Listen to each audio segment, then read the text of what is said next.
Hello, people of the internet. So I'm sure we're all familiar with The Last of Us, the single player, which originally released all the way back in 2013 on the PS3 and will be turning a decade old in June of this year. Having sold 37 million copies across 3 console generations, there is no doubt Naughty Dog has created something special, and we'll be seeing a release on PC as well this March. Ladies and gentlemen, today we're not here to talk about the single player. That gets way too much attention. I am here to talk about the very much overlooked and overshadowed multiplayer called Factions in the year 2023.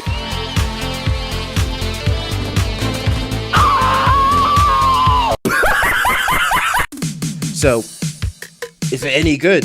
Its downsides, what to expect from the game as a veteran, a new player, and why I think it's one of the greatest multiplayer experiences out there as a person that has played this game for nearly 7 years. So I guess the $1 million question on everyone's mind on a 10-year-old game is, does this game even still have a player base? And the surprising answer is yes. Even though the game has not seen a quality of life improvement update in nearly 4 years, you can still load up a match of Supply Raid at any time of the day and get into a match fairly quickly. You might want to wait for peak gaming hours to get into a match with Interrogation or Survivors, as these modes aren't as popular as Supply Raid. The player base isn't as big as it used to be, obviously, but the fact you can load up a match at 4 AM and get teabagged by a max rank scrub is a big plus in my opinion. Now, talking about getting teabagged, who is really The Last of Us on Factions? Now, the game has fans from across the world, mostly made up of sweaty veterans, which causes a lot of problems. Problems, always! The first being lag.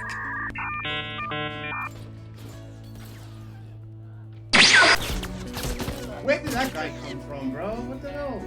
Now, although it doesn't take a while for matchmaking to get you into a match, sometimes you're match made with people from across the globe. And it does not take a genius to figure out why that's an issue. I often find South American and Asian lobbies to be the worst when it comes to lag. People often say they survived Call of Duty Modern Warfare lobbies, but I think Factions game chat might take the cake when it comes to toxicity. You don't have a fucking life. You don't have a girlfriend. Absolutely, you don't have a girlfriend. Why does it have to go there, bro? Why does it have to go there? Absolutely, you don't have friends. Absolutely, you don't have even a fucking real job in your real fucking life. Why? It's hard not to take it personally when someone simply outplays you, or just proves to be a better player. I mean, the special executions in this game don't help either. Especially when most of the player base is made up of people that have been playing the game for at least a few years. You can only imagine how many self-proclaimed expert gamers they are. And when any of these Tilu gurus lose a match, brace for impact, as it usually gets quite nasty. Accusations are the most common, with people screaming Cronus before you can actually get a double upgrade on a variable. See how you fucking shoot? I see it. You see it? Yeah, you see it? You're fucking using them all as controllers. You're fucking using them all as controllers. You're fucking using them all as controllers. Show me shit as well. But besides the usual mouse, keyboard, and auto-aim accuser, it sometimes gets downright petty, where people outright scream racist things, tell you how small your genitalia is, and how they enjoyed being with your mom last night. Not all the trash talk is unwarranted though, as it can get frustrating to go up against people that abuse glitches.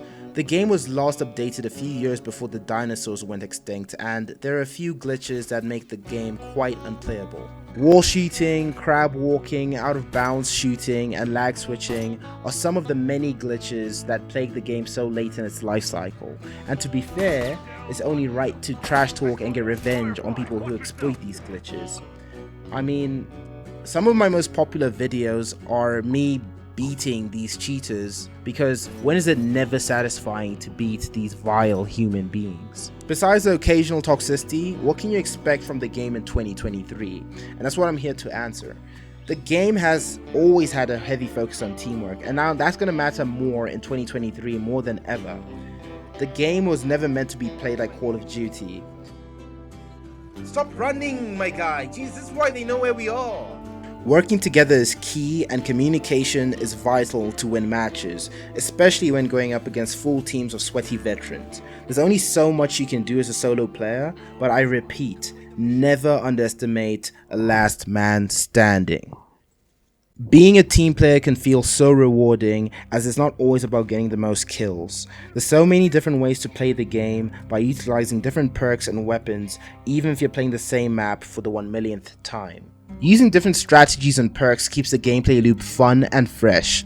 The game is unique, and if you ask me, it was built way ahead of its time, as literally Naughty Dog could not get one of the game modes to work because of hardware limitations with the PS3. It feels great to team up with friends and communicate to a sweaty victory, and nowhere is this more evident than in The Last of Us Competitive, where you get the sweatiest players come together and battle it out in a community-made 3 versus 3 mode on a private match where some of the most OP weapons and perks have been banned, so that you're only left with gun skill and good team chemistry to sweat it out to a very good and sweaty victory.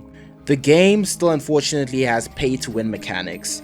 There are a plethora of guns and perks locked behind a paywall. Guns like the tactical shotgun, variable, and launcher still all have to be unlocked through paying for them. There is no doubting that the core of the multiplayer experience is special.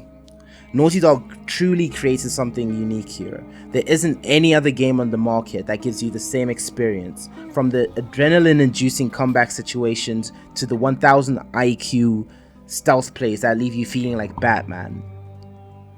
There's truly no other game like this. So that's why, despite the graphics looking outdated, or the glitches, or the very present toxicity, there's still a very strong player base after 10 years, and why the excitement for the next multiplayer set in the Last of Us universe is through the roof. Now, I want us to focus on this match where I get into a comeback situation, but I want you to tell me which other game can offer the lows and the highs I experienced in the single match alone.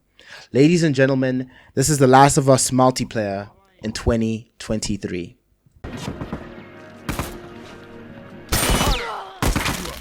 Oh man, I just got fucking deleted, my guy.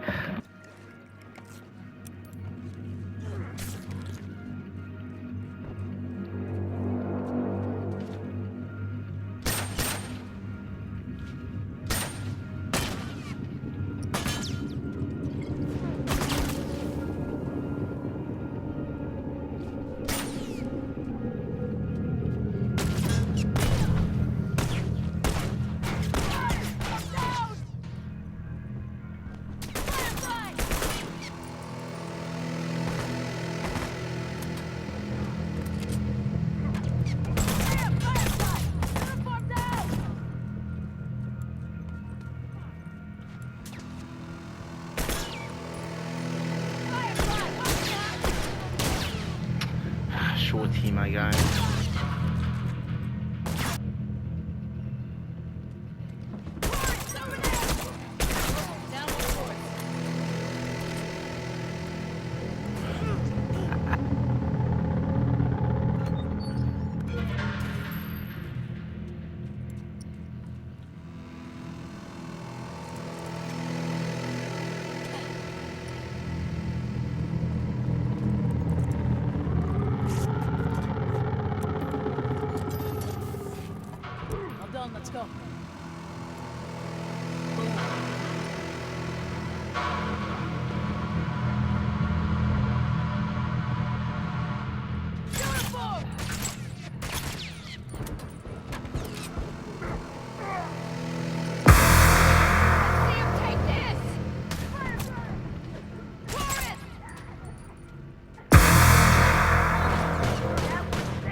you going, bro?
Fuck, I almost come back them, bro.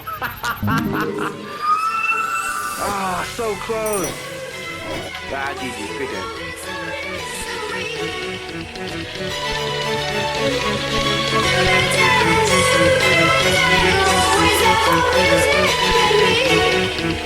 game.